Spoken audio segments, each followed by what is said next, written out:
Resident Evil Outbreak is one of the more unique spin-offs from the series that released in December of 2003, set in various environments where several characters must fight through hordes of zombies in order to survive, well, an outbreak. I found a copy of this game in my hands by some pure chance not long after I went through my initial Resident Evil 4 craze on the PS2. So naturally, I had to give it a try as I was falling deeply in love with the series at the time. The gameplay and structure of Outbreak are something of a combination of old and new style Resident Evil at the time, and well, if I'm being completely honest, I never made it out of the first scenario like the total rookie I was. But it did help pass the time. With the ninth main installment on the horizon in the form of Resident Evil Requiem, I thought it was pertinent that we get back to our as-intended grind with a game that will turn out to be much closer to the new one than almost anyone could have anticipated. This guide was written by Dan Burlew, by the way, if you hadn't guessed already. In the series, we take official game guides from the years of our past and follow them to a strict T in order to finish the game. Sometimes this leads to crazy strategies or great strategies. If you like, feel free to like and subscribe, and also comment what Resident Evil game we should tackle in this as intended series next. But for now, let's enter the outbreak exactly as Daddy Capcom intended.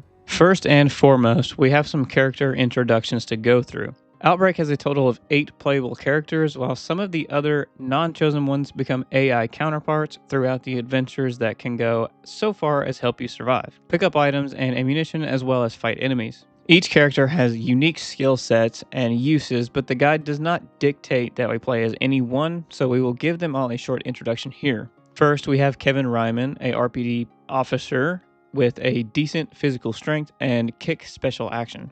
Mark Wilkins, a very powerful security guard that can quite literally guard as a special use. George Hamilton, local doctor that has the ability to create medical sets on the fly. Jim Chapman, subway transit employee carrying around a coin and often likes to play dead for survival. David King, plumber with an array of tools in his tool tray and no lack of willingness to use them to fight. Yoko Suzuki, college student and the weakest in strength points, carries a knapsack that allows for an additional 4 items to be carried for a total of 8. Alyssa Ashcroft, journalist and Jill Valentine protege, it seems. She is the master of unlocking and carries a picking tool. Finally, we have Cindy Lennox, second lowest in our strength category, but serves as a waitress and carries an herb case, allowing for a more efficient flow and procurement of healing items. As we're not being told who to play, we pick Alyssa Ashcroft, as she is expected to make a comeback in Requiem, as well as her daughter, Grace Ashcroft, being announced as one of the main characters. It just felt right to start getting into character. We start the first scenario labeled Outbreak and select the normal difficulty and solo play, as the guide is intended to be written for. Solo play? Glad you asked. This game is designed to be played solo or in a network mode along with your friends. So instead of AI controlling our fellow survivors, a group of friends could play. All I have lying around here are a penny, a chip, and a used napkin, so we're out of luck on that front. With that being said though, AI characters can and will pick up items in our stead, if we're not fast enough. That makes this guide tricky to even write in the first place, let alone follow, so for the most part we will gather key items first and move to locations where items are supposed to be as the guide directs, so if they aren't there, assume an AI player picked it up. We start the scenario in Jay's bar as an unwanted customer enters and is promptly ejected by the bartender who has saved our lives for the moment. Our first task is to push the 2 barrels along the southern wall to create a barricade across the door to buy us more time to prepare for the horde of zombies. We push the first one with no issues, but apparently at random, the second barrel can be stopped short, and this can only be slightly prevented by playing a character with a high strength stat. Alyssa can't push any further, so we move to the bar counter and collect the handgun before moving to its interior to find some pesticide spray and perhaps a first aid spray. I also grabbed the staff room key, but I wasn't supposed to yet, so ignore that. I have to say, it took me a good minute to get a grasp on the controls here and overall sort of laggy movement the game has. At first it was abysmal to me, but by the end of this scenario I was moving around pretty well. Eventually, the zombies flood in and over the barricade, and we move to collect the player's manual 1 that was totally at the base of these stairs before the cutscene played, but isn't now. Oh well. We're told to inspect the men's and women's bathroom to find various items like a green herb and some prying hands. Another green herb, another handgun, and a scrub brush that I could just not find. Apparently, the zombies clawing in the women's bathroom can also cause an instant death, so we're told to avoid those.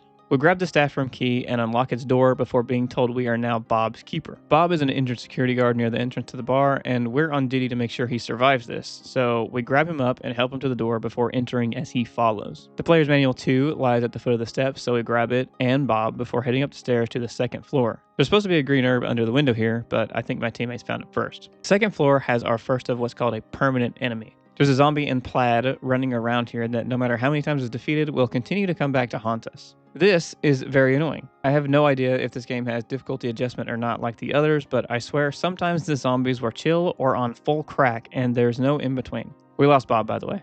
Don't worry, we end up having to do this all again anyways. We head into the break room and memorize the indoor blueprint for our map and check the slightly open drawer for some handgun ammo. We then examine the center of the bed to learn we can crawl under here to hide from zombies and also collect a melee weapon in the form of an iron pipe. Our next goal is to barricade the staff room door. So we head to the desk near the fridge and collect the guide deemed staple gun and return to the entrance to find several wood planks. We interact with him to board up the door in an honestly way too late fashion and use up all the nails in the process. The nail gun can be used as a weapon too if that's more your flavor.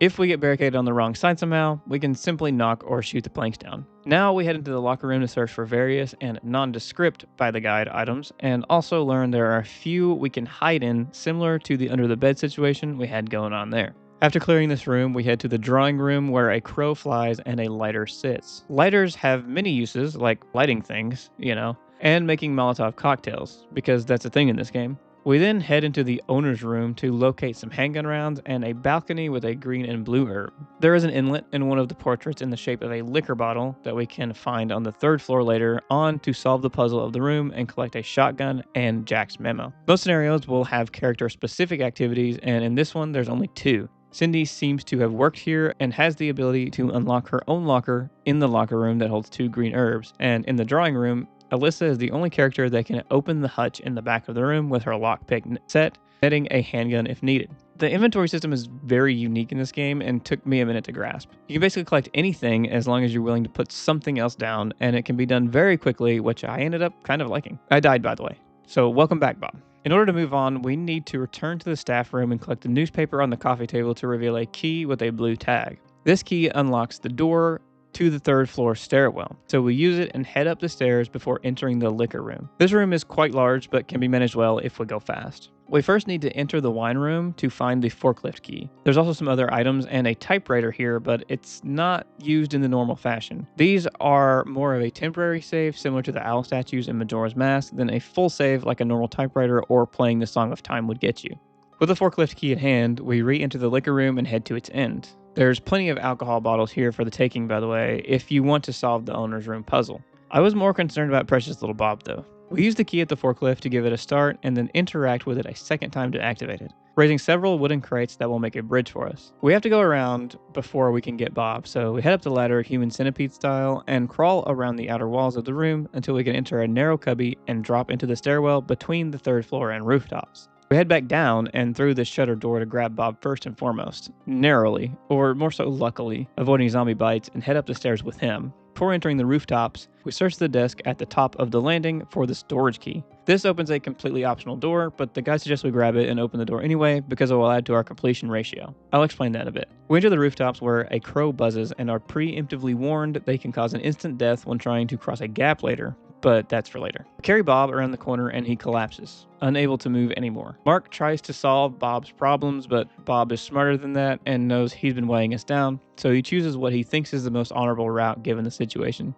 Bob will drop a handgun in case we need it. He definitely didn't use it once while he was alive. We use the storage room key and enter in order to find a handy dandy first aid spray, as well as climb the boxes to find a handgun magazine. In this game, reloading is daunting, and that's because you have to go to the menu every time and reload every round by round. With this, it will become much more streamlined and can happen with the press of a button. To escape the roof, we need to find a weak spot in the fence and either shoot it or beat it down to progress. Once it's down, a cop from the street declares the city block will be shut off in 3 minutes, so we're put on a time crunch. We climb up the ledge and head down the path to find the fateful leap. We let each of our companions jump first because we're honorable like Cassius, and definitely not because we were nervous we wouldn't make the jump and needed them to bail us out like Lysander. We press action to initiate the jump, then must press action again right at the ledge to jump. With the right timing, no further inputs are needed, but we can almost fall and must mash the action button if that happens. Our fellow survivors can also come help us up as well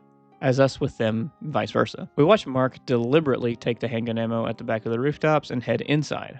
Inside, we look for red herb in the lower corner of the corridor before interacting with and activating the elevator in order to head down to the first floor. We'll grab the green herb just outside the elevator and avoid the crazed female zombie in the hall while heading south towards the exit and making sure we leave before our timer expires. We are now in the streets of Raccoon City and immediately encounter Officer Raymond, who is laying down some hate with his shotgun. He gives us the task of creating a barricade, then looks us straight in the eye before directing us to push 2 police cars to make it. Whatever you say, boss. We head to the car closest to us first and push it towards the centralized police car until it finally stops moving in order to complete the first part. We then jump on the hood of the right car and wait for any approaching zombies to begin crawling under it before jumping down, collecting the vicinity map from the passenger side, and make it an absolute break for the next pushable car. We get about 3 or so smooth pushes before it stops dead in its tracks and won't let us push any further. Oh well. Allegedly, there's a shotgun hidden in the trunk of the original police car. Since we can't complete the barricade, we move back to Officer Raymond, and this becomes a time-based event. Eventually, he will get squirrely at the vast amounts of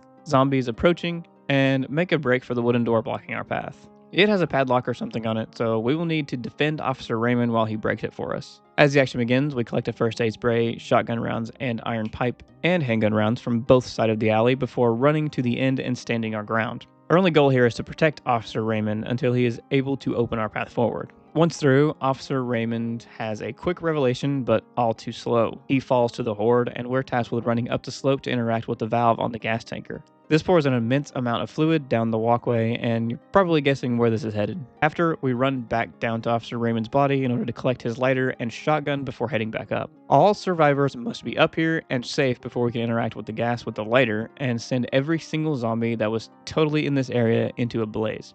The world is on fire right now, so instead of making an Angela joke, damn, who am I kidding? You can't even joke about that, sweet girl. Anyways, we need to rush over to the ledge and jump down into the water before the tanker explodes. The tanker will explode in a fiery fury, and we will finally have something of a moment's reprieve. We take control of our character, swim, or more so float, to the inlet in the wall and climb in to enter the sewer. At the south end of the tunnel, we can find a red and blue herb, and at the north end in the lower section, a red and green herb for our collecting. Once we're all mixed up and bellies full, we can head to the west of the tunnel and climb the ladder to regain our footing on the surface. We stop in front of the deli to collect a green herb and further up the street. We loot a newspaper stand to find a copy of Raccoon Today. We speak with Officer Dorian and a cutscene starts where he's infatuated with a megaphone, but more importantly gives us and our survivor friends a ride straight out of town. Until a barrier shows up and we can't continue forward. Time to put these grippers to work again. Outside the police van, there is a red herb, and inside is an armory. A shotgun, 2 boxes of shotgun shells, 2 first aid sprays, handgun rounds, and 45 caliber rounds, as well as a typewriter. We stock up for what seems like an imminent boss fight and head around to the front of the van to find a stairwell leading up. At the first landing, a blue herb can be found in the small space off to the side, and in the windowsill on the right does not sit a fresh-baked pie, but perhaps the Resident Evil equivalent. Someone has left a Magnum revolver lying around for our taking. We continue up to the footbridge area and find that boss fight in the form of the true sight that is the hell unleashed upon Raccoon City. We were given 2 options after the scene: stay and detonate the street, or head back to Officer Dorian in order to hitch another ride out. I actually tried the latter, and we were too worried about pesky survivors, so I guess unending danger it is then. We head down the stairs and speak to the officer that gives us the task of collecting and blowing the detonator. Allegedly, he drops a weapon too. This is pretty anticlimactic. We head to the left side of the street and into the massive horde to collect the detonator main unit, and quickly run to the opposite side to find the detonator handle just a few paces off. We must combine these in the inventory screen to make a full-fledged detonator. We then head to the center of the street to use the key item near the downed police officer with the rig kit to literally blow this place to smithereens. I didn't fire a single bullet in that encounter and didn't even really come that close to more than 1 zombie. Interesting. We're taking the fireworks before the sun comes out once again, and the army of all people saves the day. Alyssa Ashcroft has survived the day, already beginning to write her story about the incident like the journalist she is. After completing the scenario, we get our lackluster rank and a mere 38% event completion. Every scenario has a set amount of events that can happen, and this is what that number equates to. Things like opening certain doors or leading Bobs to safety are those events, and the guide has a complete event checklist for every scenario at the end of its completion. Fortunately, we're not making a guide, we're just following one. We receive a message that we unlock the next scenario, so it's time to move on and go below freezing point. The next scenario, labeled below freezing point, has us enter a cold and dark laboratory with the goal of escaping. Later on, everything will seem much more familiar. We are trapped in an underground tunnel at the beginning with 2 fellow survivors and are instructed to grab the green herb in the alcove and iron pipe on the rise to the left of the shuttered doors while we patiently wait for a scene to play that allows us to progress. We move into the now open shutter doors and continue onward to find a parked train. We climb up and walk along the parked train until someone shoots at our feet and meet Monica, or whatever her name was. Turns out, she and Yoko seem to have some history, and she's carrying a mysterious case. She takes Yoko's Umbrella Lab keycard. Okay, a random lore dump for Yoko there. Yoko is an umbrella fella. And she hurries off after. We head to the end of the train's walkway to find a handgun SG for our first weapon, then backtrack and turn in the direction Monica came from to find the base of the lift. Fortunately, there's stairs, so we climb the long lift until we reach an open vent shaft to the left that we can crawl into. The player you select determines where you land next, whether it be on the lab B7F or B6F, and which area of those floors as well. As Alyssa, we arrive in the western passage of B7F and must follow the guide from there, which is for the most part how it is written to begin with. Our goal for B7F is to find the components for and create the mythical V-Jolt elixir to wither the mutated plant blocking the ladder to B6F. Our first step is to head to the experiment room, labeled by the guide but not the game, and find the interoffice memo reciting a randomized 4-digit passcode required for VP-017. A component of V-Jolt. Fortunately, the guide has all the answers for us this time, as there's only very few combinations. We head into the east side passageway of B7F and into the chemical storage area. Here, we must be cautious of zombies in the tight space while we approach the computer and input the passcode. We receive to cause several storage racks to break free. The storage racks contain the VP-017 we need, so we collect it, and Yoko is just a zombie now, I guess. Brutal. Now we need UMB-03, and in order to find that, we must return to the western passage of B7F and follow the passage south from the experiment room before heading east around the first corner. At the end, there is usually an iron pipe melee weapon and the entrance to the chemical disposal room. Bit of a brutal looking scene in here, but inside we can find a red herb perched on some drum barrels. Across from that is the disposal chamber, aka the red room, aka the Adam Stanhide kidnapping room, named by me of course. Inside that room is a zombie we must defeat or evade, and the UMB-03. We combine the UMB-03 and VP-017 to create the V-Jolt and take the concoction to the duct, which can be reached from the western passageway. We then walk up to the plant and use the chemical to wither away the limb-like veins blocking the ladder and allow ourselves the ability to climb up to B6F. Our next objective will be to head to the south passageway and in the southeast corner locate the frozen wrench. We will need to take this all the way across the lands known as the basement 6th floor to the east side where a break room resides. We can find a sink full of hot water here where we can use and dethaw the frozen wrench for just a regular old wrench. We can take the wrench to the center room of B6F, the security center, and use it to open a panel near the southern door to find the valve handle. We can immediately put it to use by opening the center door in this room to find some handgun ammo as well as a ladder leading to the B7F had we landed here originally. There's also a map of the area on the dry erase board in the northeast corner. With the valve in hand, we're told we can input some randomized security codes to open 2 doors for later use on higher levels, or gain more points by finding the card key and opening them the right way. We chose to go for the card key option and head back to the duct where we can now use the valve handle to lower the ladder, leading to the B5F. Now we're on the second half of the scenario. We enter the door at the top of the ladder and collect the green herb just inside the entrance before making our way down the hallway to exterminate a zombie and finding a note labeled monthly passcode. These are the randomized codes for our game that unlock those doors from the security center, but the guide says we can't progress through the floor vent until we either input the codes or collect the lab card key, and we literally can't get the lab card key without entering the vent, which I ended up being wrong about, but the guide still doesn't say it in that order of events for us to go that way. So I guess we're going back to put those codes in anyways. We return after the doors are unlocked with the randomized codes and crawl through the floor vent to the B5F emergency passage. The northeast corner harbors a zombie that allegedly guards a shotgun and a staff memo that tells us how we can register as a guest in Umbrella's system. Starting to feel familiar yet? We crawl into the next passway of Area B and find a lone civilian that, when talked to by Yoko and only Yoko, will hand out a Magnum handgun. Nothing for little old Alyssa, though. A blue herb sits on the floor across from him and a shuttered door labeled 7-3. Since we input the codes, we can go ahead and open it. Once we do, mutated larvae will begin to fall from the ceiling and crawl from the hall. These are despicably easy to dodge, but allegedly we can also stomp on them or swipe at them with a survival knife if need be. We enter the computer room where a box of handgun ammo rests on the ground, as well as a green herb and extremely well hidden blue herb. We approach and interact with the computer to register ourselves as a guest, and our time on B5F is actually complete. We head back to the duct to climb the next ladder up to the B4F. We enter the door to find an icy prison and head to the end of the hallway to find an iron pipe before reaching the exit door where handgun rounds sit. We enter into the main shaft, and hey, there it is. That's why it's so familiar. There is apparently a massive moth flying around here, so we're instructed to run to the sensor area to avoid damage and being poisoned, as well as collect some shotgun shells. I could hear it fluttering, but I really wanted to get a good look at it. Oh, there it is. Oh, it's really aggressive. The guide says the moth can be defeated, but the juice isn't worth the squeeze when it comes to ammo, so we will be foregoing fighting and instead paying attention to the lit walkways surrounding us. Allegedly, a random scene can occur where the moth grabs a player and moves them to B5F and traps them in a cocoon, but unfortunately this didn't happen to us. We must follow the path ridden with white lights from the main shaft to reach the turntable room. In here, we have a green herb and handgun rounds near the claw-marked door and a train.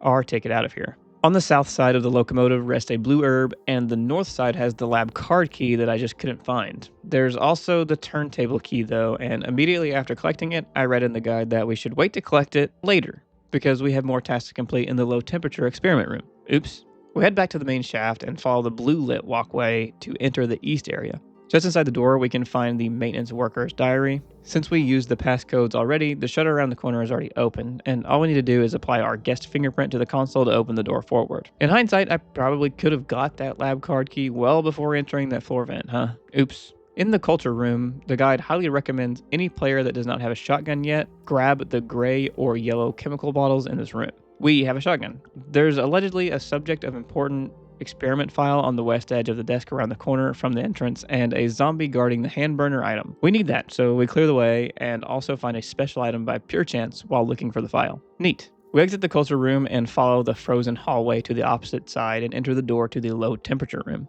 There's a technician with his hand frozen to the switch for the heat in this place, so we use the hand burner to melt the ice away, just enough for his weight to bear down and pull the switch for us. Once done, it's much easier to see the items in here, like a researcher's will document near the entrance, allegedly, and a broken shotgun. As Alyssa, we can't do much with that, but a survivor like David could get it working again. I looked for that will for so long, a cutscene played showing the locomotive and the turntable thawing out, and that was our cue to leave. The hunters are defrosted now, so yay to that, but they seem much more lethargic in this game than I'm used to, so that's good for us. We head back to the turntable room, and hey, there's that key card. Anyways, we totally collect the turntable key for the first time and use it on the console on the north side of the locomotive to begin a countdown. We must survive for 3 long minutes before the lift will activate, but fortunately the guide points out an elusive cubbyhole behind the train where the enemies totally can't get us. Just kidding, after clearing that guy out, I literally sat here for the entire 3 minutes. At some point, a scene played where Monica seemed to have made it to the locomotive, but her case is now ruptured and she collapses. After the timer is up, the lift begins to move, and Monica literally gets the original Alien movie special as a G-mutant baby halfling thing pounces out of her chest. The lift is randomly stopped, of course, so we must head outside to investigate. We're told to make a break for the enclosed area to get a head start, and shortly after, a scene plays where the small baby G-mutant decides purity is for the weak and grows faster than the Grinch's heart before our very eyes. I mean, seriously, this thing is huge, and it grew in a matter of seconds. The end of the railway is littered with goodies like shotgun shells, 2 first aid sprays, and handgun rounds. After collecting up our armory, we're told to spray the G-mutant from a distance with the goal of luring it on the train tracks. It's surprisingly slow, so this is easier than it might look. Once secured on the tracks, we can head to the southern control panel by the locomotive and activate it to send the train flying forward and into the enemy. One shot isn't enough though, but we can preemptively activate the control again. It takes about a minute or so for it to fly forward on its own. The G mutant can also summon little babies like it itself once was that can be bothersome, but they weren't really in our way and can be shot if necessary. We had him so deep in the tunnel, he barely even made it out to fight since he walked so slow, and right as he was coming off the tracks, we jumped to the other side to keep him on target without getting hit by the train ourselves. The second hit from the train is as close as we are to it, and after that, our repeated strategy shows its spoils as the G mutant is defeated. Then right after, the guide says to do this way for a no weapons bonus. The train rides on its track through the moonlight and the scenario ends. We got a much better event clear percentage that time, but unfortunately none of our survivor homies made it to share the tale. We receive a message saying that the Hive scenario is now playable and our next goal in this game of survival will begin. The Hive scenario starts with a fiery scene and lands us in a dark and damp hospital ready to fight for our survival once again. We press the call button between the two beds a few times for no other reason than to mark it from our event checklist and head toward the door out of the room to spawn a doctor. He's an interesting fella. Once he's said his part, we follow him into the hallway and find ourselves in the 3F passage. We collect the green herb to the left of the sealed stairwell and enter room 302 in order to open the drawer between the beds to find a lovely and trusty stick that I carried around almost this whole scenario for no reason. At the foot of one of the beds lies the male nurse's diary, and a crutch stands beside the lockers in the corner. We take it and equip it before opening said locker and finding a handgun. Collecting it triggers the scenario's loving permanent enemy to arrive, the Leech Man. We use the crutch to push the Leech Man aside and exit the room. The Leech Man will be following us around the hospital at every turn using the hospital's ventilation, so this won't be the last we see of him. The guide tells us we are going to be shown the fastest way to get the Leech Man out of our way, and that we may be skipping a few things, but that's okay with me. Now that the Leech Man is in play, we can head to the nurse center across from the currently inoperable elevator and find the repair work memo on the desk near the door and the hospital interior sketch in the sink by the window for our map. We move toward the barricade separating the room to start a scene where our doctor friend falls victim to the Leech Man. But Hirsch does restore the power to the elevator before he meets his demise, so good on him. We now have access to levels 1 through 3 and B1, but that still won't be enough. We answer the concerns of the nurse zombie now sprung to life and climb over the centerpiece of the debris to reach the other side of the room. Here we meet the Leech enemy, a tiny little fellow that can latch onto us and give us the bleed effects. The strategy for them is to either stomp them or avoid them or shoot them if you have the ammo. A first aid spray lies on the windowsill near the southwest corner of the room, and there's also a blood temperature regulation device we can open to access some blood infusion packs. This one holds 2, and there are only about 6 for the whole scenario, so these are gold. We can use these later to place them on the ground and distract the Leech Man's full attention while he devours the blood, allowing us to score any room, even with him in it, and eventually allow us to make him meet his demise. Now we need to find the Carmine code to access floor B2F. We head to the elevator and ride it to the first floor. We search the doctor's station for a blue herb, and a large antivirus pill can be located on the central desk. We can also find handgun rounds in the open locker at the top of the room. We deal with the doctor zombie as best as we can and then exit into the office. We find a file titled Part of a Memo that will act as a fragment of a document holding the code we need, the Carmine code. This document basically holds a modifier in the form of one of 3 randomized choices, while the guide tells us the other half is 1210, just straight up for ease of access. We take 1210 and add it to the code we have here, and shabam, Carmine code.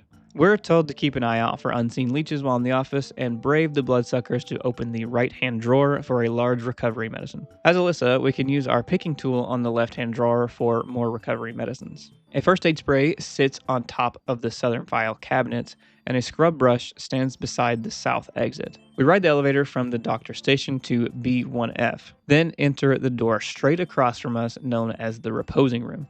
We have a typewriter here, as well as another scrub brush and a first aid spray hidden behind the cart on the south side of the room. With any items we desire collected, we head back to the B1F passage and enter the door in the middle of the hallway into the elevator control room. We knock the leeches off the control panel American style or with a single stroke using a scrub brush or any other melee item. The Leech Man has made his way in, so in this case, the guide has opened a blood infusion packet on the floor to distract him while we input the codes. We enter the code to allow us access to B2F, and the code is 0930, which is consistent and will allow us access to the rooftops later. With some time to spare before the Leech Man becomes active again, we collect the setting manual from the left of the console and any other items in the room we deem necessary before heading out and boarding the elevator to floor B2F. We then enter the door directly across from the elevator and collect the researcher's diary file, as well as the investigation request file before opening the blood infusion pack regulation device and collecting at least one more for the following room. We enter the fixed temperature room and find a hemostat sitting on the table if we need it, and interact with the controls to see the high and low settings. I think you have an idea of what's going on here. We wait for the leech man to fall from the vents and then run to the adjacent room to place the blood pack and distract it. Then we run back and turn the settings to high to watch the stalker melt before our very eyes. This all seems painfully familiar, don't you think? We make sure to set the temperature back to low before re-entering the adjacent room and collect the card key level 2 from the burned man's feet. We can also investigate his upper body to find his true identity, mystery gang style. During single play mode, if one of our AI survivors happens to perish, they will turn into another leech man that we won't be able to defeat this way. Fortunately, they're playing ball pretty nicely, for now. We head back into and down the B2F passage while being wary of dropping leeches and a zombie playing possum on the ground. There's a crutch around the corner and a card memo file next to the door we must use the newly attained card key on to be able to unlock and enter. This takes us to the underpass entrance where a boat chained to the dock sits. This will be our ticket out of here, but we need to find the key for that first and foremost. We can collect the first aid spray, green herb, and handgun ammo here right now, or wait until we come back. Now, the guide will take us through some optional areas of note and to the final 2 key items needed to finish the scenario. So we head back to the elevator and hit the rooftops button. On the roof, we find handgun rounds on the barrels across the door and some pesky crows fluttering about. There is an NPC survivor up here that we can speak with as Kevin or Cindy to gain more handgun ammo as well as a submachine gun. But when we talk to him as Alyssa, he just dies. The worst he can say is no, am I right? There's also a red and green herb up here. We take the elevator 2F and check the passage and room 202 for recovery items if needed. Then we enter the nurse's station, and upon examining the lighted cabinet, leeches will crash out and cause a short amount of bleed. This nets us a chemical code message that has already been explained to us, and then we're told we shouldn't do that because the extra damage isn't worth it.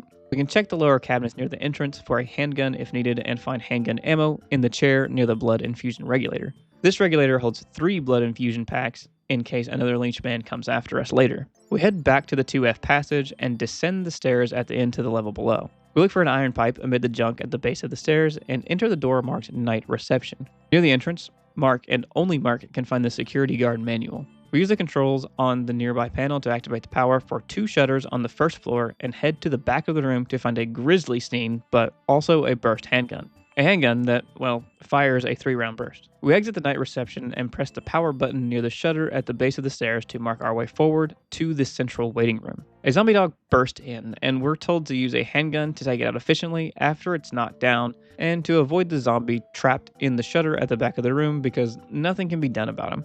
We can also use the green herb located in this room to heal if necessary after the dog encounter. We enter the next room and are made aware of several traps. For instance, when we move to collect the card key level 1, the zombie in front will come to life and we will have to deal with it. When we approach the northwest door, a zombie will burst through the window, and to avoid taking damage, we should walk slowly around the partition or lower edge of the room while moving forward. We can use the recovery items in this room to heal if necessary. We enter the treatment room, the room to the southeast, and find a typewriter as well as another hemostat on the bed. If playing as George, we can find 4 recovery medicine bases on the southeast wall that he can use to create 4 recovery medicines using his medical set. We're not George, though. We pick locks. We enter the locker room where a scrub brush leans on the wall and find a red herb in the rightmost locker from entering. The next locker is for hiding in, and the third locker presents a very hungry zombie and some handgun rounds. The last locker can only be unlocked by Alyssa and her tools and harbors a handgun magazine, which would be very useful if it worked with the burst handgun we're using right now. We only have 1 key item left to collect, so we backtrack all the way to the elevator and ride it to B1F before taking the hallway south and using the newly attained keycard on the door at the end to mark our path to the room of liquid waste. While avoiding a zombie doctor and the zombie hiding around a corner with an iron pipe, we run through the hallways until we can enter the door to the waste liquid disposal room. Inside, we move to the left to find a green herb and give the leech a proper squashing before heading downstairs and shooting the leech found in the water as long as it's in range. We then jump in the lovely water and tread across to the small storage area at the end. Once we go to collect the chain key, the zombie on the floor will spring to life, so we must halt its assault before collecting the key and turning our reporter tails right back around before getting attacked again. We return all the way to the underpass entrance and use the chain key to free the boat from its slavery, and then can examine the boat again to move on. We make sure we cross-load and heal any important teammates or items before doing so, because once we take off down the underpass, a scene even William Birkin would envy awaits us. We are blocked by the area's final boss fight, which takes the form of a giant leech that disturbingly reminds me of the Kezu from Monster Hunter. We will be trapped in the narrow passageway for almost all of the fight. The guide says that using weapons will be the fastest way to take the beast down, but notes unarmed attacks will do 4 times the normal damage of any other attack, even though it doesn't recommend it. We must maintain a healthy distance from the leech while also not straying too far, as the monster will grow bored with the chase if we do and instead search to attack with its tentacles. When close, the leech can bash endlessly, it seems, as well as spit acid. Our survivor teammates really wanted to die because I could not get them to stop running into its attacks. Down the path, there will be valves on the roof that can be shot, and I'm out of ammo. Fortunately, running back to the boat landing and stomping the leech to oblivion is an option, so we head back that way, and my survivor friends are turning into leechmen. And the leech lost interest and won't come further forward. Guess we have to try to bait him, and I've fallen victim to hentai once again. Tragic. At a 91% event completion, we succumb to the virus given by the leech man and have to do it all again. But that's honestly fine, because when taking only doing main objectives into account, none of the scenarios so far have been more than 15-20 minutes max. Anyways, the valves on the ceiling can be shot when the leech is under them to send steam flying down to deal some good damage. As we head back, we will encounter a bridge area where a very hard to see tanker can be spotted and shot as long as we're a safe distance from it and the leech is near it, doing massive damage. The leech still had some fight, so we continue to lead it down the narrow path and shoot more valves. One more valve of steam manages to shrivel up the massive sucker guy, and we are in the clear. And at the very last second, my survivor friend went and turned into a leech man. I was really trying to keep them alive for some reason. We walk down to the south end of the long passage, and a scene plays where Alyssa Ashcroft spills a lovely monologue about being a reporter, but also being alive to report things, while wading through the water, and the scenario ends. We bask in the much lower event completion from our second playthrough, and then receive the message that the Hellfire scenario is now playable, and can move on to the next horror, which may or may not have a lot to do with fire, but I'm not really sure yet. There you go. Like and subscribe if you're having a good time here, by the way. Call to action and all, All right, next scenario. The fourth scenario of this lavish outbreak will have us exploring the zombie and other monster-ridden Apple Inn Hotel, which is very actively burning down. 2 firefighters storm the scene and are met with a massive boiler room explosion that leads them to their end. And we are met with a creepy courtyard-like area to start out in. We'll check the engraving on the stone plaque in the center to memorize the map of the hotel, as it will be extremely useful while following the guide, since we can move the crosshairs of it to any room and find out what it is, making us not get so lost all the time. Fortunately, I discovered that a while ago. Otherwise, finding out in the second to last scenario would have been perturbing. A green herb stands near the corpse blocking the door, so we collect it, then enter the boiler room with the door blown clean off. We grab the iron pipe and are told it would be wisest to give this to our AI survivor counterpart shortly. We check the dead fireman's body for a short scene where Alyssa takes his radio and attempts to yell for help. Once the scene ends, we can collect Charlie's ID and climb the ladder to the 3rd floor and collect Len's ID next to each of their respective bodies. We're told we can hold onto these, and if we have them in our inventory at the end of the scenario, we will gain some new costumes and cross them off our event checklist. If Yoko is one of our fellow survivors, the easiest way to keep them is to give them to her with her expansive inventory space until the end, as long as we collect them from her before closing the scenario out. Here, we have a fork in the path. We can either continue through the path to the 3rd floor or return to the courtyard and enter a door to the 1st floor. Whichever we choose, one AI survivor will come with us while the other will venture off on their own, with the overall goal being to collect the gold and silver relief keys. Whichever we decide, the other will be blocked off later, so we will have to play at least some of the scenario twice. We chose to start with the 3rd floor path and enter the door atop the platform in the boiler room to begin our quest for the silver relief key.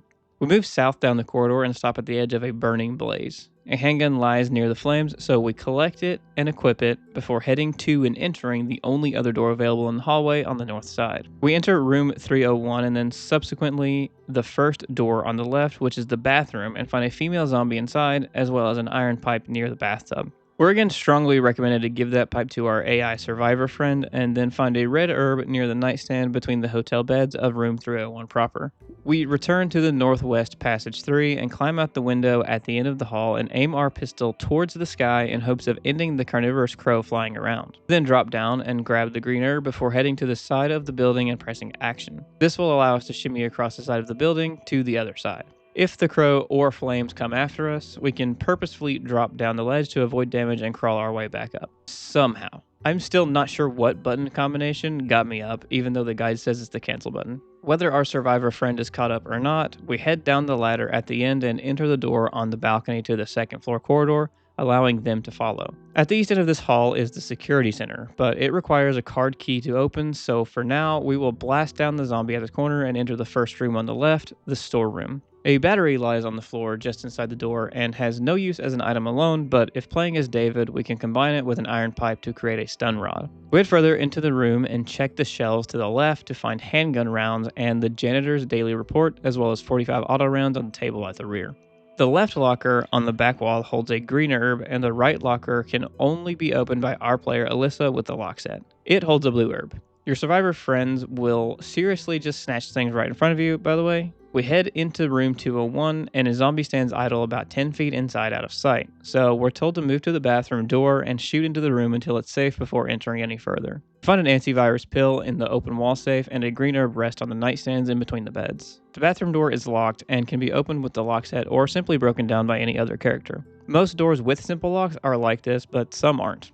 Inside the bathroom is a first aid spray for our collecting. In the West Passage 2, we face a gaping hole halting movement to the security room from this direction that we may have to find a way around later. We follow this corridor all the way to the south and enter the only door at its end. Allegedly, you can hear the state of our lone AI survivor friend in here, but I couldn't, and the longer we stay in this room, the more damage they take, so we were told to expedite movement as much as possible here.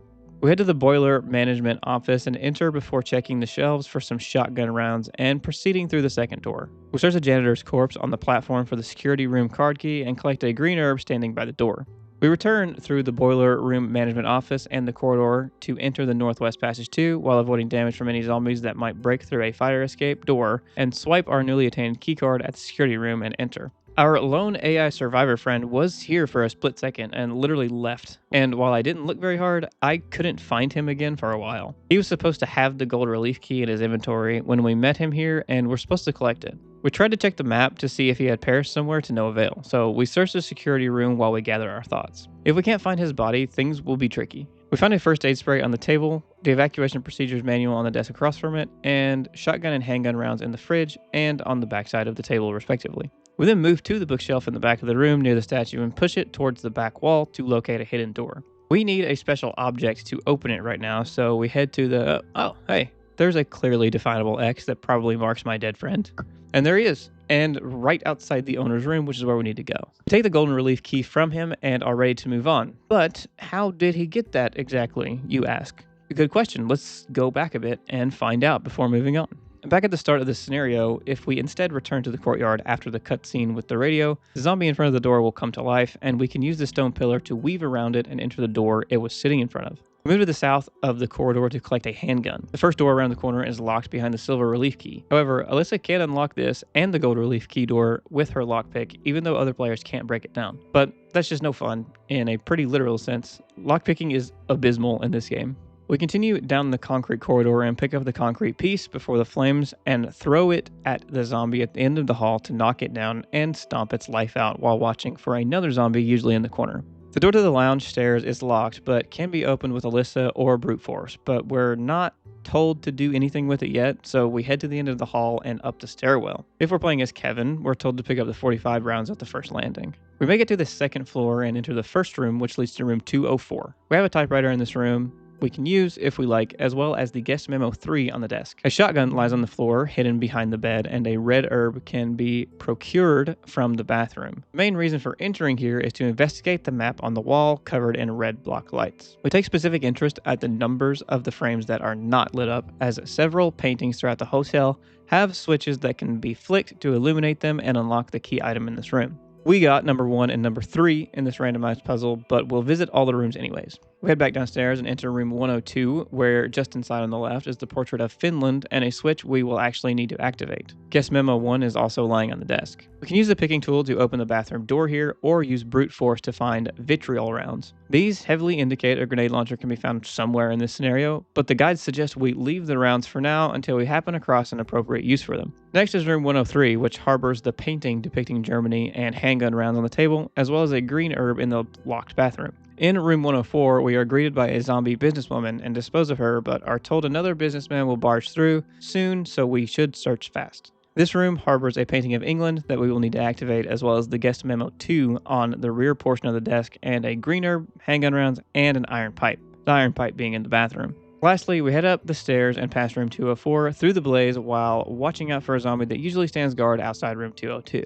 We enter room 202 and find the portrait for Spain, as well as a chopper on the bed as indicated by the guide, but the game calls it a butcher knife. As per usual, the bathroom is locked and we can pick it or break it down to find an antivirus hidden below the towel rack. Now all the portrait rooms have been investigated, we can return to room 204 to see the wall perfectly lit and move to the horseman statue to collect the golden relief key. Now we just need to make that rendezvous.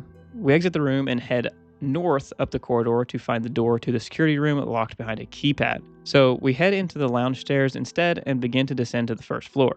A zombie crawls on the ground here, so we eliminate it and then are told to open the link between here and the first floor corridor now for ease of access later. We open it with the picking tool and then move across the room to find another concrete piece and a fallen vent that we can press action to crawl under the debris and reach the other side of the room.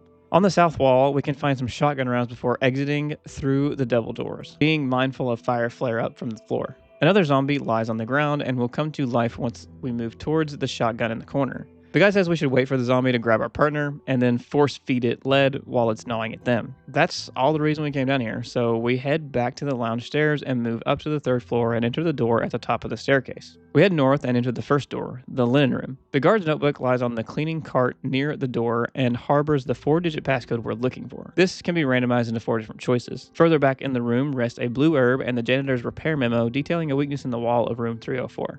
We take the lounge stairs back to the corridor and input the code we were given into the keypad and enter the security room. Just like last time, the lone AI survivor should meet us here with the silver relief key, but they didn't make it. Probably because I spent a million years unlocking things as the so-called master of unlocking in this game.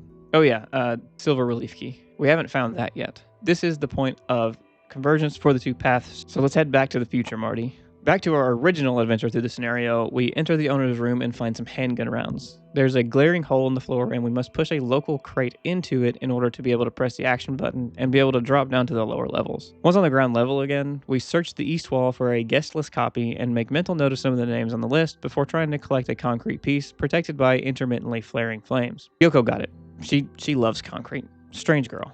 As we exit, we are mindful of flaring flames and enter the liquor's passage. We grab the shotgun buried under the bench across the door and turn the corner. Unless the liquor is on the ground, he's very easy to just walk past here as long as Yoko doesn't have a weapon. You'll see what I mean later. We find a red herb near the end of the passage, then learn the door near the flames takes the gold relief key, while the one closer to where we came from takes the silver relief key.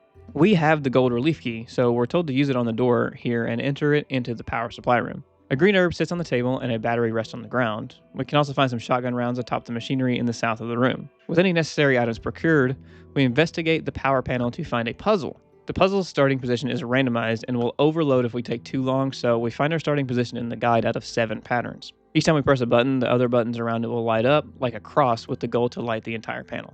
We got pattern 2, which will have us press the second button on the second row, then the third button on the third row, then the second button on the third row, and lastly the fourth button along the second row. This activates the power and allows us to electrically lower a ladder at the end of the scenario. We exit the room and head to room 101 to finally find that silver relief key. We take the back of the room for the hotel charge breakdown. This will tell us who this room belongs to, and we can correlate that with the file we found earlier to get the proper initials for the wall safe. We got Mr. Joseph Wilson, which correlates to DCH, so we input the letters into the safe and can finally claim the silver relief key from its deposit. There's also a first aid spray on the nightstand and a blue herb in the bathroom where the man lays dying.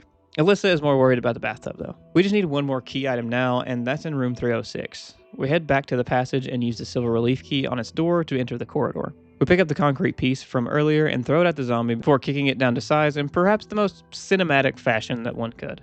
There's also fire flares here we have to watch out for. Another zombie typically hangs out in the south section, and we're told to procure any items from rooms 102 to 104 as we see fit before heading up the stairs at the end of the hallway. There are 45 rounds at the first landing, but we need to head all the way up to the 3rd floor. We avoid the liquor lying in wait for us, and okay, Yoko has a shotgun now, I guess. We rush to the first door and open it with the silver relief key to find room 306. We examine the decorative tree and obtain the red jewel, the final key item needed to progress. We're told we can score the hotel for any items we may want with the item map before returning to the security room. particularly a grenade launcher on the third floor, but I just didn't because the guide didn't make me, and it's not very useful in the final boss anyways. With the power supply reconnected and the red jewel in hand, we embark back to the security room and ensure the bookshelf is pushed all the way before placing the jewel in the statue's bust, opening the hidden door slowly. This leads to Apple Inn's front lobby, and we're on the top level. We're told to score the balcony for 2 green herbs, handgun rounds, and some shotgun rounds before moving to the center walkway and interacting with the ladder lowering machine thing to lower the ladder and give us a path to climb down. On the lower level, we examine the counter to find a button that, when interacted with, will ring an alarm for about 10 seconds. This will be important for later. We can collect an iron pipe near the burning double doors and shotgun rounds on the coffee table, as well as 2 more green herbs in the corner. We are implored by the guide to arm not only ourselves, but any AI survivors still surviving with weapons, ammo, and healing before making our way down the north corridor. Our exit is blocked by Suspend Dead, spelled like this. Get it? Because it's suspended from the ceiling. Suspend Dead is a licker-like boss fight enemy that, well, licks to attack. When it enters the battlefield, it doesn't move from its spot, and the main strategy here is to just shoot it until it falls. When Suspend Dead enters, so will not 1, not 2, but 3 lickers into the room with us, which can be quite troublesome. But if we move to that handy-dandy alarm and ring it, we will be able to scare the lickers away for at least 10 seconds and allow ourselves some breathing room while fighting Suspend Dead. Suspend Dead can do a single licking spear or the famed 100 lashes tongue assault.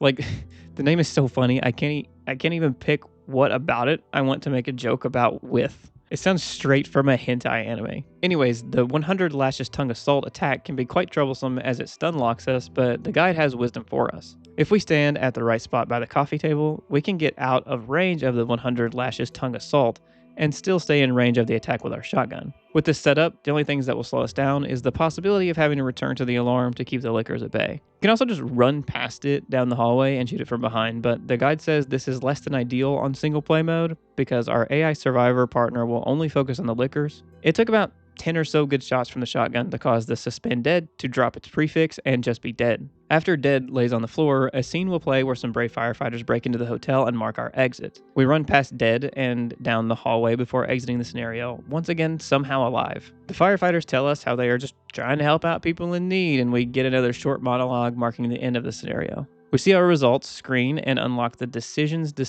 scenario. I guess the next scenario, called Decisions, will have a lot to do with making decisions and deciding in a decisive manner. I started watching Fire Force, okay, I like this guy. The final scenario of Resident Evil Outbreak starts off with one of our survivor friends, George, receiving an urgent message from a colleague that leads us to Raccoon University, which somehow feels more like Lakeview Hotel than anything, but that's neither here nor there. We start in the entrance hall of the university and head up the stairs to the first landing to find a first aid spray at the center desk as well as a folding knife. We continue up to the second level and find a green herb and red herb in the southwest window before heading back downstairs and entering the southwest door to get a clearer picture of our current goal. Also, allegedly, there's a permanent enemy roaming the first floor in the form of a researcher zombie. I saw him maybe twice. The computer inside the first floor elevator passage will activate the elevator at the north end of this room, but we need a passcode to use it. Not only do we need the passcode, but in this instance, knowing the code won't even matter because we must collect both scraps of paper needed to find the passcode to interact with the computer properly and activate the elevator. Meanwhile, we search the 2 lockers to the right of the computer to find a hiding spot and an iron pipe. A lighter sits on the small book across from the locker, but the guide tells us the only use for it in this scenario is for David to combine with pesticide spray to create flame spray, so no use for us. Further into the room is a typewriter and a red herb hidden just behind the dividing wall. The first of 3 lockers is a hiding spot, and the second can only be opened by Alyssa with the picking tool. This nets us a handgun, and the last locker contains a green herb. On the shelves across from these lockers rests the university premises blueprint, which gives us a map of this area for the scenario. We return to the entrance hall and enter the door in the middle of the east wall to find the student affairs office. There's a zombie here, and we're told to move forward and bait it towards us before running around the desk and procuring a handgun from a further away desk to then blast the zombie to bits. An antivirus pill is on the table right across from the entrance, and the guide stresses that we should be collecting and using these every time we can, as this scenario is by far the longest, and it's totally possible to die purely from the T-virus building up in our system. We find Peter's diary on the southwest desk and handgun rounds across from the file's location. Near the northeast corner of the office, we can find the genealogy facts file that concerns some red and blue gems we will be collecting soon. We then continue to the east into the next office. A blue herb sits on the sill just south of the entrance, and after examining the painting on the wall next to the herb, we find it will drop down and reveal a button that we can press to send power to the cuckoo clock on the wall of this room. We can then find the number memo on the desk, which seems like a mangle of numbers with an impossible time at the end, but is actually a secret code. The time at the end indicates the number we should be looking for on each page, so heading back to the first page will reveal a 1 shape in numbers followed by a 0, then another 0, and a 5. So 1005 is the solution. We move the hands on the clock to the correct position, and the cuckoo emerges, granting us the red jewel. We take the red jewel back to the entrance hall and move behind the stairs to place it in the deer head mounted there. Now we just need a blue one, so we head to the southeast door on the first floor of the entrance hall. We enter the waiting room and use whatever we need to clear out the zombie before collecting the brass spectacles from the bust of a former school president. A green herb stands on the side table near the east exit, and we continue to the next corridor. We can push the hutch in the U-shaped corridor to reveal a first aid spray and are told this is random in the way that the direction it gets pushed is randomized for each playthrough of the scenario. We got lucky and got the 50-50 first try, it seems. We head inside the first floor passage B and find part of a torn memo, one of the documents needed for our code. The guide tells us the first digit of this code is always 4, but the last 3 on this scrap of paper are randomized. But like I said earlier, it says we will have to find the other scrap of paper regardless of knowing the code or not. We head further around the corner to find a switch on the wall. We can interact with this switch to send a powerful jolt of electricity down to the floor from the exposed power line. I almost fried Yoko. Oops. A green and blue herb stand in the north section of the hallway, and across from the green herb there is a one-way door leading back to the entrance hall. The double doors at the end of this hallway are locked, so we enter the one-way door for now, and oh hey, there's the guy. We head up the central stairs with the aim of entering the southeast door on the second level. We are told we must deal with the zombie in this corridor before collecting any items, so we clear out the one normally prowling the south section, and the second that advances when we cross the first corner. After we push the hutch nearest the door we came in to find an iron pipe. A blue herb sits on the cadenza, new word for me by the way, thanks Dan, at the southeast corner. We move to the end of the hall and place the brass glasses on the presidential bust to reveal another hidden door. We are told not to enter it quite yet because we have more work to do on this level, but this door will be extremely handy for later. We head to the point of the hall where 2 doors face each other. If we're playing as Cindy, we're instructed to head straight to the east door, and if we're anyone else, we need to go into the west door. We collect items from the drawing room, including a green herb near the entrance, a handgun on the coffee table, and the antivirus pill on the card table before proceeding into the president's room. Here, we are told to examine the fireplace to find a red and blue pull string. Either way, whichever we pull will lower the statue in the adjacent room's arm, so we will get the desired effect. But there is a 50-50 chance a zombie will burst into the room, each scenario depending on which string we pull, and this is an event checklist item. We got lucky again it seems, and the zombie burst in. You can also review the list of school presidents that wore glasses in this room. After that, we head back to the hall and into the other room. If we were Cindy, we could simply play the piano here to have the statue lower its arm, but we did the string pulling work in the other room, so the blue jewel is already collectible. With this in hand, we enter the secret door we opened earlier into the testing passage. We cross the iron grates and descend the ladder where another high voltage wire rests that provides the same effect as the other one. We head west and pick up the handgun rounds on the ground before unlocking and opening the secret door at the end of the passage. We cross back through the first floor passage B to the one-way door and enter the entrance hall again. We head back to the mounted moose head and give it another eye, which causes another secret door to open right in front of us. Seriously, isn't this place supposed to be a school? We enter and descend the stairs into the room until we discover the dead body of Peter, the man that called George and subsequently us here. We search his corpse to find a blood-stained memo sputtering something about a regent, and to the left of that is a regent generation memo that details the ingredients needed to create a vaccine for the virus, as well as where to find them in the university. The torn memo lies at the corner of the desk and grants us the one missing digit we needed for our code, so we can activate the elevator now. We search the cabinets to find a large recovery medicine and a large antivirus before finding another large antivirus on the hutch in the right side of the room. And apparently you can stack those. I just read that while writing the script after playing. That would have been nice to know because I was just using the one that I was carrying when I found a new one before picking it up. Must have read over that. Oops. We return to the entrance hall and the first floor passage elevator in order to input the necessary code and get it working. We then call it and hop in to ride to the 3rd floor. The guide mentions exploring the 3rd floor is entirely optional, but it will be easier to do it now than later. We head to the top of the 3rd floor elevator passage area and collect some handgun rounds before returning to the west end and entering the door. Here, we check the first desk near the monitor inside the experiment preparation H room for another large antivirus pill. Further back, we find a fallen red herb and a large recovery medicine on the desk in the southwest corner. There's a large device in the next room for regent generation that we will check out later, but for now we are faced with a split path. We can either head to B2F and explore the water treatment center to find the P base, or we can head to the B4F to the air exhaust tower and find the V poison. Either way, an AI survivor will take the other route and hopefully find the opposite key item for us by the end of it. Apparently, it's super common to have to do both yourself, so I just followed the flow of the guide and went to floor B2F and into the water treatment facility. At the first corner is some pesticide spray, and we can climb some crates to reach a first aid spray. We then see George slumped over, and after speaking with him, he just stops moving. But he drops a large recovery medicine and large antivirus for us to collect. If you're playing as George won't be there though.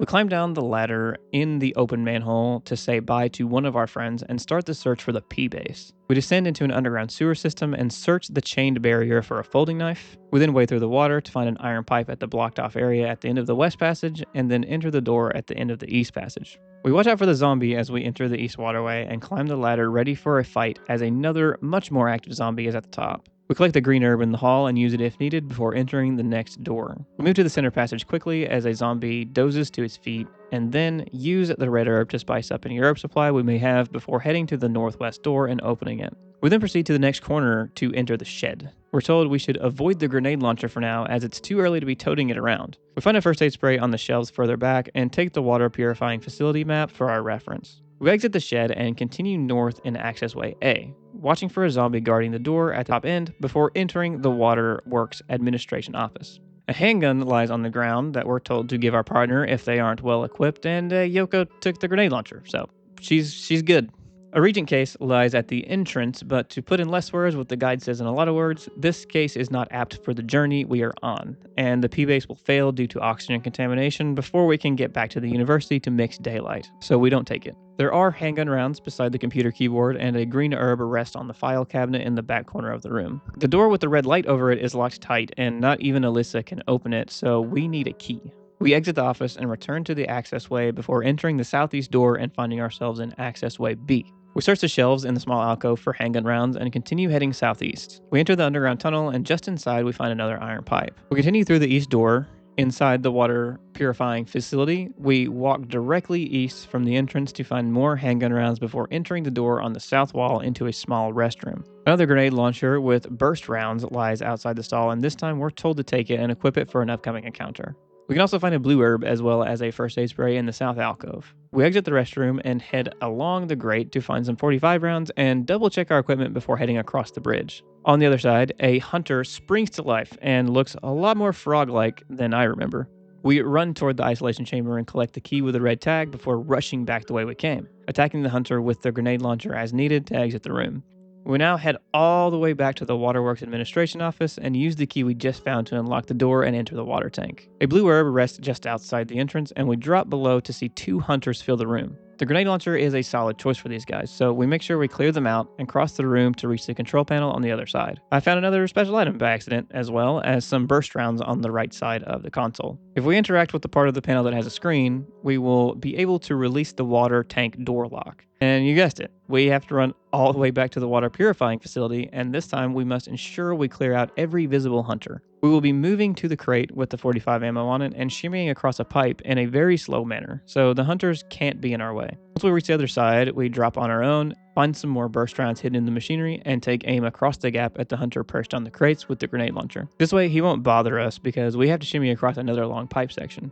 Now on the other side, we climb in the fenced area and enter the door. We enter the water tank through the northeast door and proceed around the corner and climb onto the platform in order to enter the observation booth. On the chair is the sealed regent case, a much more suitable carrier for our P-base. We exit the booth and move left on the raised platform to drop down into the water. We take care of the revived hunters as needed and re-enter the Waterworks administration office. Here we use the sealed regent case at the machine next to the computer to concoct the sealed P-base. With this task complete, we would head back to the water treatment facility to shimmy the poles again and take the ladder out of this area entirely. But we still need the V poison, and in order to reunite with our AI survivor friend and see if he's even alive, we need to head all the way back to the elevator and head to the floor B4F. Immediately leaving the elevator, we can find some pesticide spray and an antidote. This is crucial here because the B4F areas are covered in enemies that cause poison, so all those blue herbs laying around almost meaninglessly can be put to use. Speaking of blue herbs, there's 2 here, and near them we can collect the old subway system blueprint for our map. We enter the door in the middle of the corridor and walk up to the staircase, but aim down. There's a giant spider at the base of the stairs, and we want to try to shoot it before it gets the jump on us. And it got the jump on us. After the first spider is down, we continue on and see an iron pipe before jumping down in the water and executing another giant spider that likes to crawl on the walls. At the end of the water, we climb up, but only if the next spider is not visible, and take it out shortly after climbing. We then descend some more stairs and continue to the next area. Hey, would you look at that? Not only did our friend survive, but he looks like he's in pretty good shape. We lost Yoko, by the way, and he has the V poison. But hey, just where did you get that V poison? Let's take a look at the walkthrough for this area. In another playthrough of this scenario in a galaxy far, far away, we ascend the stairs and search the loading platform to find a blue and green herb. There's also a red herb hidden behind the pillar between the rails. We can head up to the only parked car to find another secret item on accident and an assault rifle that our survivor teammate takes from under our nose. He can have this one. We move north on the walkway into the next area and cross railway tracks turned bridge until the camera angle changes and we are presented with another holy iron pipe. When we step further into the room, it will fill with giant wasps that can cause poison, so to avoid the pain of that, we rush to the open corridor to the left and enter. We stand near the entrance of the south car and shoot down the aisle to dispel a zombie and find a left-behind first aid spray on the passenger seat. Seriously though, what makes these things so popular? A second assault rifle sits on the seat near the exit to the north car, and he took it. He has both. We enter the north car and gun down the zombie before proceeding to take down a second zombie. On the seat to the right is an assault rifle magazine handy for quick reloading, and yeah, I took one of them from him, so what? He can share. Handgun rounds lie on the opposite seat and a red herb on the ground near the exit. We prepare ourselves for a run before exiting as we will be making a beeline. Get it? Anyways, we make a beeline straight from exiting the car to the door across from it to avoid contact with the rowdy bugs. We use the first aid spray in the cart as necessary, and a short bit after entering, we will hear some glass break, and zombies will flood this room. We're told to use an assault rifle for crowd control, and when the coast is mostly clear, we can enter the door on the north wall for a supply drop. We're told to scarf up everything in the underground management office, including handgun rounds on the center table, a large antivirus near the computer keyboard, and the emission tower interior blueprint on the rear shelves. Now that we have the map, we are instructed to head back into the T-shaped passage and enter the control room. We search the water cooler for an assault rifle magazine, then begin working the lockers. The first is used as a hiding place, while the second can be opened by Alyssa to gain yet another assault rifle magazine. Neat. A green herb is clearly visible on the counter, and we also check the blue notebook to find the section of a diary file. We examine the file cabinet and open the top drawer for some handgun rounds. We head back to the T-shaped passage and head east. The door at the end is locked, but can be picked or broken down. We can also crawl through the floor vent to the inside wall area. In here, a giant wasp buzzes around, and we must defeat it before progressing. We can aim up at it and press L1 to switch our aim to... Wait, you're telling me this game has had an autolock feature this whole time? I literally did this whole game freestyle, like even the final boss. Well, good to know, I guess. A green and blue herb sit on the perch as well, and once the wasp is down, we can press action at the ledge to shimmy across the ledge to the other side, allowing us to enter the storeroom through another floor vent. A vicious zombie waits inside, so we dispatch it and find an iron pipe near the door where normal people go through. A blue herb rests on top of the lockers, and Alyssa can open the door on the west wall with her picking tool, or other characters can break it down. Or we can push the locker next to the door to reveal a floor vent and enter that way. We are in a very similar power room where someone left a lighter on the table. The puzzle here is almost the exact same as the Hellfire scenario, even to the design of the room minus the solution. We interact with the panel and find our starting position from the 8. We got pattern 4 this time and must hit the second button on the second row, the third button on the second row, the third button on the third row, the first button on the second row, and lastly the first button on the fourth row to complete the puzzle. This sends power to the elevator, and we can let ourselves out of the spare power room. We return to the T-shaped corridor and climb the ladder at the south end. A can of pesticide spray sits in the cart, and we can search a shelf for a handgun before entering the door on the north wall. In the lower part, handgun rounds sit near the door, but we must collect them quickly as a swarm of wasps are on their way. We enter the elevator. I said we enter the elevator and wait for any partners to catch up before interacting with the console on the right to start our ride. As we ride the elevator, numerous giant wasps will attack us. We're instructed to use a handgun if possible and to aim at the wasp as they stop to attack to beat them off in the easiest manner. After a short moment, the elevator reaches the top and we can exit into the wasp hive. We are told to head below the stairs to force the remaining 2 wasps to our level so we can take them out easier. Once the coast seems clear, we head north in the room to see a grisly nest with buzzing all around. But in a nest, we can find the V poison. We feel like Conquer with a hive as we make a run back for the stairs and climb them to enter the door at the top. An antidote lies on the counter just inside the room. We use the first aid spray on the opposite counter if needed and take the large antivirus on the end of the desk. If this were our first playthrough, we would have to return to floor B2F to gain the P-base from a fellow survivor, but we could always just exit the door in this room to get to the back alley, which is our converging point here. Back in the original scenario, we head back to the water treatment facility to climb the ladder, and a scene plays once we reach the top. The UBCS is battling what we know as Thanatos. Thanatos has collected all the Infinity viruses and is a tough nut to beat, but a soldier from afar who sounds way too much like Arnold Schwarzenegger shoots a test tube at him in hopes of collecting its blood. This sends the Thanatos into a rage, and he absolutely wipes out every soldier here. We collect the card key from one of the bodies and swipe it at the university building. We're instructed not to return inside yet because it's unwise, but we need the door open for later. We're told to use the item map provided for any items in the area we may want and collect the orders file from one of the soldiers before heading to the back wall to find a map that spells out the entirety of the university area. Take a moment to view our map and enter the northwest door of the back square. According to the guide, the pier area is much more manageable with 1 or less AI survivors in tow, as they can get absolutely ravaged by the man-eating Neptune sharks in the waters below, like this guy. If we get knocked in the water, we have to quickly climb to safety, and every item we pick up on the boardwalk leaves us susceptible, but for the most part, we just rush to the other side in order to re-enter the university. With 2 ingredients for our vaccine in tow, we ride the elevator to the 3rd floor and insert the P-base and V-poison in the Regent production machine. We then head back to the elevator and take it to the 1st floor and return to the entrance hall where Thanatos makes a vibrant entrance. This isn't the fight though, and we're told Thanatos is untouchable. So we make a break for the waiting room. We continue through the 1st floor passage A where a zombie dog crashes through, but we're told to ignore it and keep running. Our goal is to reach 1st floor passage B and interact with the control for the live wire. We hover over the yes option and wait patiently for Thanatos to run under it, knocking him down and allowing us the collection of his blood, the last ingredient needed for the daylight antivirus. We hastily exit through the one-way door into the entrance hall and run for the elevator to return to the 3rd floor and add the Thanatos blood to the Regent production machine. After about 5 minutes, a short scene plays where the power to the machine is cut off and a nearby door is unlocked, almost by way of invitation. We enter the grisly cadaver garden and find a bevy of first aid sprays and weapons in the northeast corner. We stalk up to our greatest delight and continue east through the tarp to find the 2nd hall.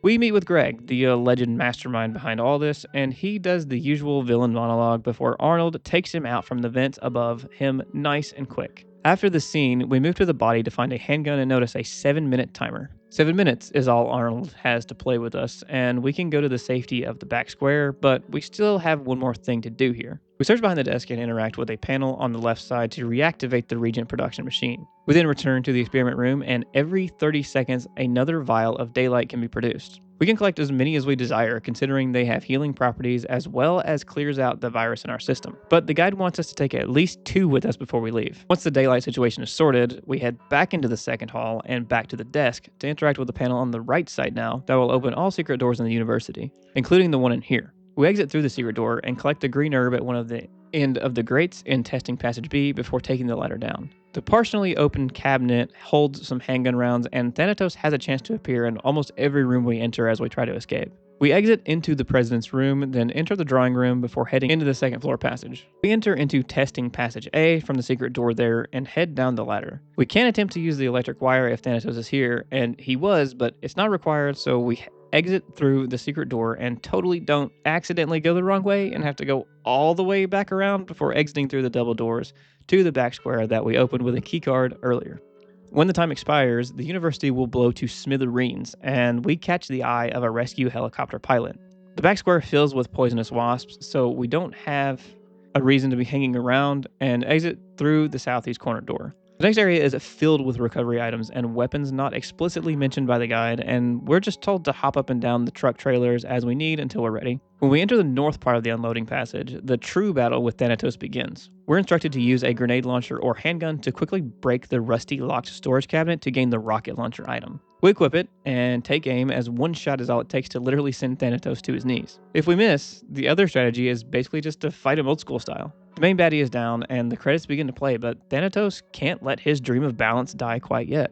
I always like the idea of false credits. Nice touch, Outbreak. Nice touch. Our sword is not a rocket launcher this time, but instead an ampoule shooter found on a nearby tank. We can combine this with one of our daylight serums. I also decided to take one because the guide kept mentioning how it may or may not affect the ending. When Thanatos does a jumping attack or an attack that has him sit still for a moment, we take aim with the ampoule shooter, loaded with daylight, and blast the beast to truly end the game. There's like another massive explosion or whatever, and we get another good monologue from Melissa Ashcroft as the iconic helicopter flying into the sunset scene plays and fades out into the credits for real this time. After the credits, we get a scene where a fighter jet flies over a location to see an abnormal piece of land that is relayed to a researcher. The researcher is on the phone making deals with viruses, as is the Resident Evil way of the world, and we get to see a glimpse of the destruction that befell Raccoon City after the incident. Nice bit of foreshadowing for Requiem, right?